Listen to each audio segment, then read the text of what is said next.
My guest today was a successful California chef, married with 2 kids until his wife discovered he was gay and outed him to everyone.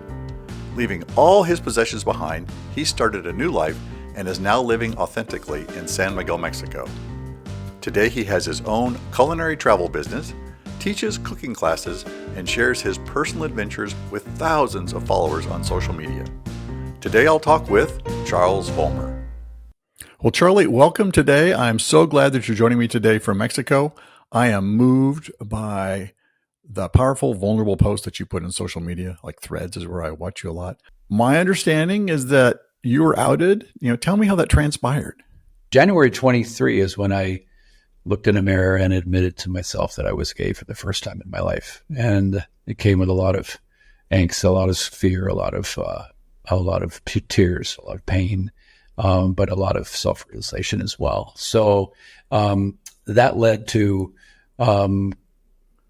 being on an app. And within a week of that revelation to myself, I had acknowledged my sexuality with someone else. And then it became kind of an obsession for me to explore that side that I had never explored in my entire life. Even after 30 years of marriage, I had never been with another man before that. My ex and I were at this point, were kind of living separate lives. So I kind of came and went as I pleased. But then I was traveling in Europe, and in May of 23, and when I was away over a 2-week period, she had found out, and she had outed me to my children, to my brother, to my family, to her family, basically to everybody. So I was having the time of my life in Italy and London. And then I came back to the doors of my house being locked and basically shut out. My ex outed me to my kids, to her family, to my brother, who then outed me to my sister, to my dad. And I've never talked to anybody. I just was ostracized and erased at that moment. And to this day, I have not, since that happened, I have not spoken to my ex. We've filed divorce. I've not spoken to my in-laws. I was involved with her family for over 40 years. So I have reached out to everybody, but nobody has responded. So I then traveled September through the fall of 23 and then ended up here in Mexico in November last year. And that's where I'm planning to stay. So yeah, it was pretty tumultuous, if you say. It sounds like it. So what did she find out, and what was her motivation then to talk to, you said, your brother? Yeah, my brother, my kids, her family. Yeah. The only thing I got from her was a text that said, you know how you can see the first 2 sentences and that's it? I knew that it was going to be this explosive thing. So all I saw was, "You're not the person I thought you were." That's all I saw. And I deleted it because I wasn't even going to go through that and listen to what she was going to say. So to that end, her point was to, and we divorced in 45 days. We did a mediation. 45 days? She wanted me done. She wanted me out. She never wanted, I will probably never speak to her again. That's just her personality. She took it personally. It became part of kind of a dark stain on her personality, her person, that she had been duped by me all these years. And why did she think she'd been duped? You said you were loyal. These are complete assumptions. Only that I admitted I was gay, and she never asked. I never told her. We just went about our lives, and for sunrise, sunset for 30 years, raising our family, doing all the quote unquote normal things in life. Didn't have much of an intimate relationship for the last 10 years of our marriage together. So it was just a combination of things that I just know her personality and the fact that I got very public with it on social media about my coming out. It wasn't anything about our divorce. It was just, this is who I am. This is what I'm doing. How about you? Yeah. I did the same thing and I got negative comments back too. Yeah. I was talking about myself and others took that on as if I was assaulting them. Yeah, the whole family, I believe, but that's why they'll respond back to my inquiries. Basically, just they wanted me to kind of just kind of disappear and go off and live my life. And I became very public about it because it was a part of my my journey and being out. And so I had a persona that I had to maintain through my work. And so I had to let people know then I was leaving, that I was closing my operations and I was not going to be there, and they're all going to look for me and wonder where I'd gone. So I had to be very public about it. So when you got married, did you think you were not straight at the time? Is this? Oh, yeah. I remember, I posted about it recently. I remember putting on the ring on my wedding day and saying to myself, okay, now I can't be gay because now I've got this credibility. I've got this cover. And the day of that, I was, other than the distraction of guests running around and putting together this big extravaganza we'd planned, it was right there with the priest and, the whole situation in front of my family and the whole world. And I remember putting on that ring and just feeling that sense of cover that I could now, part of my layers of trying to keep it straight. Yeah. But you did nothing with it physically. Nope. Or never. I mean, I watched porn like most of us do. That was my outlet. And, but I knew, David, that if I admitted to myself that I was gay, like I did when I was 60, if I'd done that when I was 30, which I thought about, I remember 2 years into my marriage, how long can you do this? Right. And I remember where I was gardening in my front yard, and I was just struggling at 2 years saying, how are you going to do this for forever? And then I just pushed it down and pushed it down and pushed it down. Yeah. And the layers just built up. And then, it just becomes, you do the next thing. The next thing was we built a career. We built a home. And then we had our children later. So, and they were through IVF. So there's this huge process, of getting pregnant. And so you just delve into the project, and then they were born, and then it was dedicating 20 years of my life to my children. So yeah, it was just a layer on layer, always I wrote about the other day. I was always distracted by men. I was always distracted by good looking men in public. I was always trying to keep it from my family. I was always kind of like, blinders staring straight ahead. So yeah, it was just that. It was just this, building up the normalcy of what a life should be. And I did. I built up the career, the home, the picket fence, the community. I was highly involved civically in my community. I was involved with my kids swimming. They're still swimming collegiately right now. And I was very embedded in that lifestyle. And the only because you're actually a stay-at-home dad, weren't you, for the first 5 years of their life? I taught at night. I taught cooking at night. So I would be. He'd come in the morning, and my wife worked sales or from home. So she would take him at 3:00. I'd go teach in the afternoon, and I was with them every minute of the day until they were 5, until they went to kindergarten. Yeah, and then I drove them to school. I drove them to school every day until mid high school. So it sounds like you're a very supportive, involved father in the family, and even that being the case, still no communication with you now once you came out. With no the children, the kids. Well, my daughter is. Let's be clear. Neither of them cares that I'm gay. They both made that clear. They're more concerned with the trauma of the divorce, the infidelity, which was right at the tail end of my relationship with their mom. I had a chance to tell my son about how that played out between January and May, and that was the only time that happened. And they may never change. But if you really value that relationship, you've got to be patient and just do what you're doing. Continue to work through that. Meet them at they are. And I'm blessed, David. I've got every friend. I have people say they lose their friends, they lose their family through this process. I have 12 brothers and sisters-in-law on my wife's side who I was very close to, and they all have families. And I've got my in-laws who I've known for 45 years who are in their mid 80s, late 80s, and they're not going to be around much longer. They will never speak to me again. I have my spouse. I have my kids. The rest of the world is right behind me. So what about your professional life? Because you had the cooking school, and didn't you also sponsor tours? You would travel. You were very involved. A successful chef in San Francisco, of all places. Well, I've been teaching cooking for 25 years. The school I established was in my home, and that was my absolute biggest fear, frankly, was to make a change, to leave my marriage, not because of gay, because I would have loved to have just left and then just become gay and just live my life and let them find out or not over time. I didn't expect it to blow up the way it had. So I'm reinventing myself here in San Miguel. And I'm also going in June, I'm going to begin looking for a space to reopen my school here. So I'll be teaching. Fantastic. More of my interview with Charlie in just a moment. But first, I'd like to recommend a book I found helpful on my coming out journey. The book is Gay Men and the New Way Forward. The author starts with the coming out continuum and the gay hero's journey.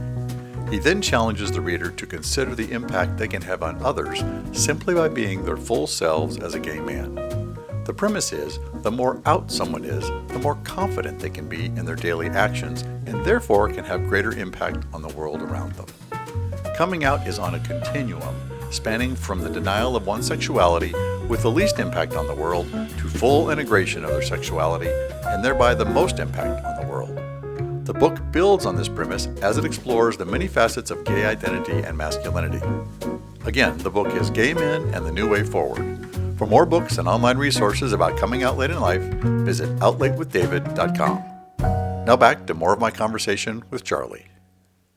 I know you talked about, the way you split up things, the assets and all that. I remember a post that you did, I think it was on Threads, and I've got it right here. It says, divorcing, giving up my San Francisco Bay home of 30 years and everything in it, donating 99% of my clothing and personal belongings and selling my car. I left for Europe to begin my life over at 61. This photo shows all I had with me to begin my new life. 2 carry-ons, my red backpack, laptop, and coffee to go. Mm-hmm. How did you get to that point to where 2 carry-ons, a red backpack, and a coffee to go was all you had? Yeah. I made a determination that my home life was so very toxic, David, that I didn't want to negotiate anything with her. I didn't want to sit down and divvy things up. And I knew that everything I took from that house, which we've collected together, other than some very personal things, some professional cooking equipment, things like that, would remind me of her. I just determined that I needed a severe break. And that means that I wanted to get rid of everything I owned. I'm going to start over with nothing. And then just having those few possessions, I did. I sold my car in the morning back to the dealer who I bought it from. And I got on a flight 5 p.m. later in the day. You said you have a new life purpose as well. You said to share your story. What's the motivation and intent behind that? I discovered that coming out later, particularly as a real dad, coming from a heterosexual marriage, was a really unique subset of the community. And we have particular needs that need to be addressed completely separately. And everybody's journey is we have that commonality, but then how it plays out and how we come out and how it's told to the world and how we then begin to live our new life is very, very different. So I have a unique story in that, and I have met hundreds of men who are in my position. They are in their 60s. They have been married forever. They have children. They have no options to escape. They have no means to change. They're in the middle of the country. They're in small towns. I have this one guy I met who he and his wife run a business together. It's a family run business. It's a kind of generational business. And if he comes out, it's going to rip the whole thing apart. And what is he going to do? Right. Mm-hmm. And then a lot of gay men who are married, and this is coming up a lot, which shocks me to no end. I tell my spouse that I'm gay, and she says, that's fine. Let's just stay together. But you can be gay.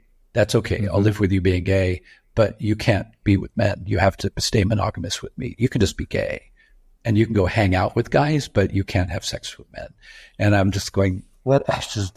I don't know how that fits in. And there are some who are considering it, and some who are like trying to figure out how their relationship will change based on the dual sexualities, and then or you trying have the to mixed orientation families. marriage where maybe she's got a boyfriend and he's got a boyfriend. Right. Exactly.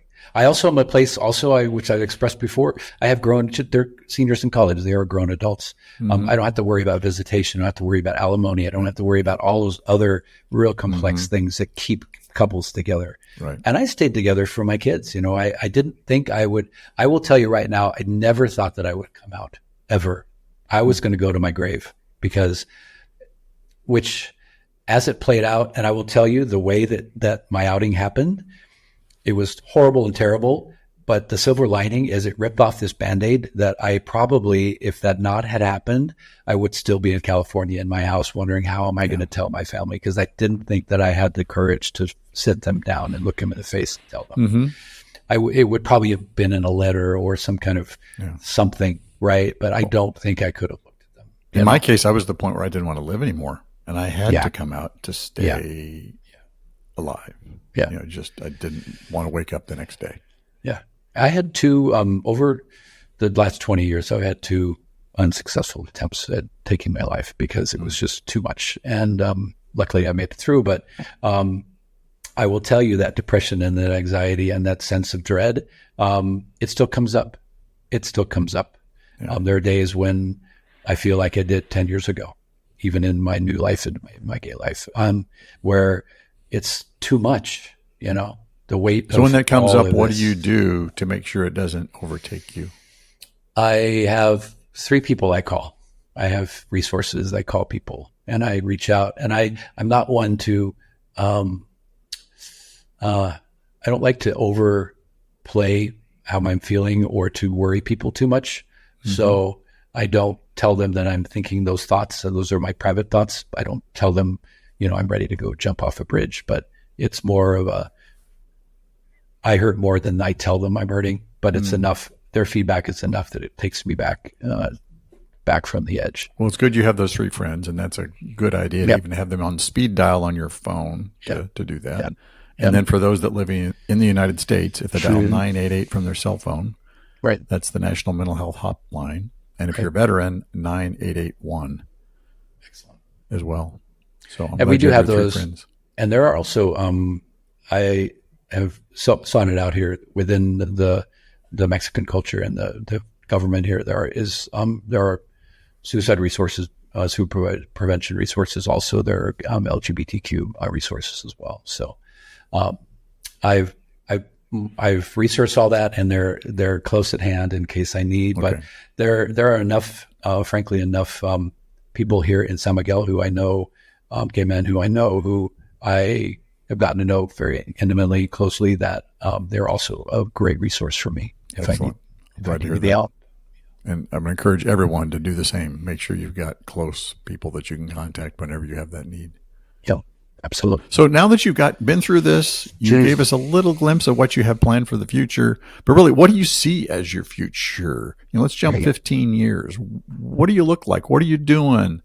Where are you? What do you want to have accomplished, and what's still on the to-do list? My future is going to be, the last third of the book is going to be about coming out and how that all translated together to living my best life, where I'm cooking and teaching and doing all the things that I love and adding on my authenticity and my true self. And that will come eventually because I'm not there yet. I'm still challenged by that every day about, I wrote today, I just posted on Threads today about, I have so much support out there, and I've got all these people and just rooting for me, and every day they're just propping me up and pushing me forward. And I'm still in my head. I'm still challenged by that. I told somebody yesterday, I was always trying to be this moral compass for my family, for my kids. And I was the protector. I was the provider. And my father was not such a great dad, that I wanted to be a better dad. And so that was my challenge all my life. And right now I'm in a place where, as a married couple, my wife and I have never talked about sex with my kids. We never even discussed our intimate life at all, right? The challenge I have right now, David, is that I feel a bit of shame and guilt in that being gay it's the thing that makes it different is that it's about sex. It's about intimacy with men to men. And that is a conversation that I've talked to my son about it a little bit, and my daughter not at all. But I'm still, as a gay person, but still as living a straight life for as long as I have, there is this struggle for me to be comfortable talking to my son about having a relationship with a man, right? About being intimate with a man, which is, and I've had to be able to tell him I told him once about when I first got with somebody, and I said, I needed to do that. I cheated on your mom because I needed to do that to know that I was who I was, and I wanted to validate that. But I'm still challenged in that little back of my mind, that little thing about morality, that little thing about, that male to male intimacy is not natural. It's not the way it was supposed to be. And I still carry that. And I can't be honest. And I'm going to write about it today because it's so fresh in my mind. That is the one thing. There's an embarrassment for me. There's a shame and there's a guilt that I have toward my kids about being able to openly discuss that, So if that's the old rule that you have linked to shame and embarrassment, what's a new rule that you could replace that with that would better serve you in those conversations? There are two lessons I've learned, and there is not one conversation that I have with anybody that is lost on me. Everything I listen to is become a part of my headspace, and I process it. I write about it. I put it down on paper. I also was with a guy in Guanajuato. I put that down online the other day, and I call him unapologetically gay. And this was a guy who's very hyper masculine, just big and burly and bearded, and just this big burly guy who looks like he should be like the man's man or the women's man, whatever. And he spent he mentioned at one point during the weekend, he said, I've been gay since I can remember. I said, I've never had sex with a woman. I've never been with a woman. I never wanted to be with a woman. It was never even in the cards for me. And he is unapologetically gay, meaning that he's gay. He doesn't care who knows. You can't tell by outwardly because he's so straight acting, but he just has, and he has a confidence about himself that I really admire. So I learned from him just to not apologize. He says, we are who we are. And that was the message. All last weekend I was with him, and we were with a bunch of his friends and stuff. And we were just out having a great time. And nobody, it wasn't even brought up. It wasn't even a question. We were just all being ourselves. And well, it sounds like you, on those two stories, that you have your new rule to replace your old rule. Which you're going to tell me is? Just, we are who we are. You just said it. Exactly. As a life coach, I'm committed to help you discover the passions in your life and help you map a course to achieve the things you really want.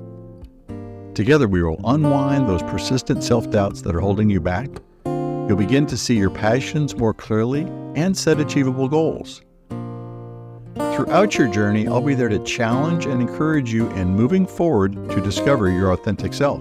For more information about my personal life coaching services, or to arrange a complimentary consultation, visit davidcottoncoaching.com. You're listening to Out Late with David.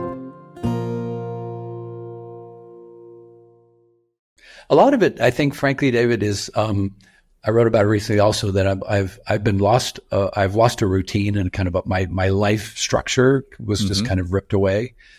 That's what I'm rebuilding, and I have to rebuild it as a gay person, which means that I'm looking at. I came out for the first 6 months. I said, I'll never get. I just came out of 30-year toxic marriage. Why would I ever want to be with anybody again? Why would I ever want to be in a relationship? And all these men who want to say, I want you to be my partner. Would you be my partner? I'm like, no way. I'm not ready to do that. But I do know that, and I fall in love probably a dozen times over the last year. Just in, there's just this, and it's something that as a hetero man, when you married your wife, who I loved her and I respected her and I adored her, and I was attracted to her physically for a period of our life, but was never 100% in love with anybody in my whole life. That's physically, emotionally, all together at the same time. And that is a combination that cannot be equaled. And I've had that at least a half dozen times in the last year. It's that emotional, intellectual, and physical, all three of those. It's the...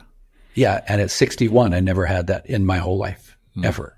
And so to feel that for the first time was dramatic and traumatic, but also exhilarating to the point where I thought I could fall in love with somebody and be together. So knowing what you know and having been through this experience, what might you have done differently?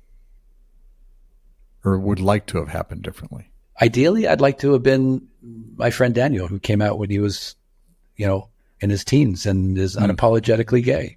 And he knew it from the beginning, and a lot of these guys just decide that's who they are. And, and then to never have ever touched a woman or been with a woman or had sex with a woman your whole life because you knew all your life that was not for you. It was almost, that. And I had girlfriends all my life, and I had sexual relationships with women all my life up to the point I got married. And then I didn't cheat on my wife during our marriage married years. So if I had to do it over again, I would have loved to have been in an environment where I could have come out early, If I had known what I know now, I would have come out earlier. As painful as it would have been to everybody around me, I wouldn't be talking to you right now. Who knows where I would be? Would I have liked to have come out when I was 20? Absolutely. And who knows where I would be, As people have said, I probably would have had been married to my husband for 30 years and be really happy. I don't know. Right. So that is my only regret, is that I didn't have the foundation in my life, in my family life, to be able to be myself early on. And I wasn't myself in so many parts of my life. I was just trying to just keep my head above water and trying to just survive. And that was, which is hard to be an adolescent and have all these secrets and all these things you can't talk about. You can't mention it. God forbid I brought up, wanting to have sex with men when I was 15 with my parents. I mean, it was just like, that would never have happened, and, or at least have an ally. I had nobody. There was nobody that I could talk to. There were, and then I've been through therapy all my life for one reason or another. And somebody asked me, "You've been through therapy?" Sure. And my mom died. I had therapy for a couple of years. I was just having family issues. And all those times, I was 3 different therapists, all those times over the course of maybe a decade. Not once did I feel safe to even mention my sexuality to one of those therapists, ever. Wow. And that's how deeply it was just embedded. Yeah. Last question, what piece of advice would you have to provide to men who have this realization that they're not being true to themselves about their sexuality? The only thing I can say, what I say to most people, is you have to do it in your own time, right? You have to be, a lot of it, for me, it was a layer, and that coming out to myself was the first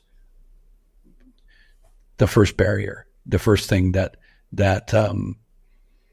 I never thought I would do. I couldn't even say to myself, like I just did, I'm gay, in my head. I couldn't say it at all, ever. But I knew that if I did, I would go to that next line. So you need to know, for me, even though I didn't have it planned, and I'm a very prescribed, planned person, and I like everything to be very, set and determined. This was one of the few things I've done in my whole life that was completely off track, completely out of character, completely out of the box, completely out of the lines. And that was all that fear was. I didn't know how it was going to play out. No idea. And the only way that it could happen is to let it happen the way it did and let the chips fall where they may. And the pain and the trauma of it lasted for a couple of months until I got my footing, At least the first month was just tragic and horrible and awful. But then you find your way and you start calling out those favors. I tell people all the time, I would have been lost if I didn't have my friends, if I didn't have these wonderful angels who offered me places to stay, and places to recover and places to kind of regroup and not have to worry about, a place to stay and food and everything that I needed to do just to settle and get my head straight. And I get it. Most people don't have those resources with those networks. And I will tell you too, it's like, you got to rip off the Band-Aid. You can't just just piecemeal it out. We have a mutual friend who I think, Mark, in Florida, New York. He sat down with his kids the other day and they just told him. Yep. And he said it turned out beautifully, so much better than he would have expected it would have. But actually, and I remember he told the community that he was going to tell everybody, and my heart was in my throat thinking about, because I never had to do that. I never had to sit down with him. But I'm just in my own, it just that all that anxiety came to me was, how would he do this? And I just said, I'm with you, good luck. And he came back a few hours later and said it was awesome. And the kids are amazing. And they both, his They'll older surprise kid. you. Yeah. They'll surprise you. So to me, my only advice is take your time with it. Don't let anybody push you beyond where you're comfortable. Know that it's going to be a challenge. Know that it's going to be really, really hard. It'll be the hardest thing you do all your life. But like you said, you had to do it, or it was your salvation. It was your life. Yeah. And as painful as it will be, you just have to do it. So Chef Charles Vollmar, thank you very much for your time today. Welcome. From your 2 carry-ons, red backpack, laptop, and a cup of coffee to go to where you are today. Thank you for sharing your story. As you and I know, others are going to hear this. It's going to provide comfort and insight because they may be really early and raw and not sure. And it gives them hope to know that you can go through what you've been through and come out pretty well in many ways. You're rebuilding, as you said, you're finding community, rebuilding your business, and there's hope for you as you go forward. So I really appreciate you being so open and honest and vulnerable, not only here today, but what you're posting on a regular basis for others. Absolutely. To see. And thank you also for the invitation, David. And it's people like you that's making this worth doing and keeps us kind of moving forward. My last point is, if there's anybody out there who's in our position, particularly gay dads, who are stuck or stifled and can't figure out, reach out to me through Threads or whatever it may be. And I have sidebars with guys all the time, just kind of helping them walk through things. So I do as well. And we're both members of Gay Fathers Worldwide on Facebook, which is a great support group. And there's Husbands Out to Wives are two that I'm part of. Yeah. And again, just like you're available to contact me as well. And I talk to guys as well. Likewise. Okay. All right. Thank you very much. David. You're welcome. Good luck to you. And I say good luck to everyone who's listening, because it can be rough, but it also can be the most amazing thing you ever do in your life. So keep moving forward. I think so many men can relate to Charlie's story. He'd always known he wasn't exactly straight, but hoped marriage could change him. I think Charlie would agree his coming out story was, to put it simply, a disaster. His family is still hurt by what they see as an unforgivable breach of trust, and rebuilding that trust will take time. So my takeaway is, in your journey of self-discovery, while it may be hard to find the courage to share your truth, to rip off that Band-Aid covering your biggest secret, by sharing the secret yourself, you're giving others the chance to accept you for who you are. By taking control of your own story, you may help mitigate some of the impact on the people you love and allow yourself what might be an easier path to your own happiness. We thank Charlie for his courage in sharing his story and invite you to join us next time on Out Late with David. To hear more episodes, visit outlatewithdavid.com. And to learn more about personal life coaching services, go to davidcottoncoaching.com.